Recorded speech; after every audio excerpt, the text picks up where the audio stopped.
In today's video, I'm going to teach you how to change the color of a single event in Google Calendar.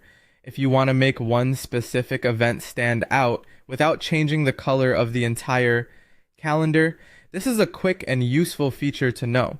It's especially helpful when you want to highlight an important meeting, mark a deadline, or simply make your schedule easier to scan at a glance. To begin, open Google Calendar in Chrome. Once the calendar is loaded, make sure you're looking at your main calendar view, where your events appear on the timeline grid. This could be your day view, week view, or another layout where the event blocks are clearly visible. Next, find the specific event you want to update. Look for the event block directly on the main grid timeline, not in a side panel or settings area. When you've located the correct event, right-click on that event block.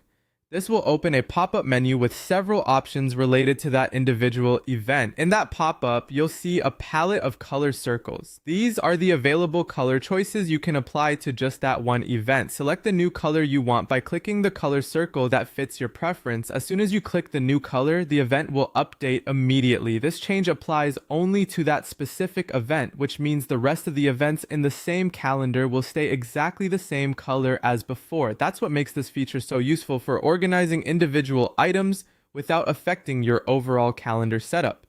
If you don't see the color palette right away, make sure you actually right-click the event block itself on the main timeline. Clicking normally or opening the event details can show different menus, so using the correct click is important here. A helpful tip is to use color consistently. For example, you might choose one color for urgent tasks, another for personal appointments, and another for events that need preparation time. Even though you're only changing one event at a time with this method, a simple color system can make your calendar much easier to read. And that's all it takes. Open Google Calendar in Chrome, right-click the event you want to change, and choose a new color from the palette to update that single event. It's a small adjustment, but it can make a big difference in keeping your schedule visually organized and easy to manage.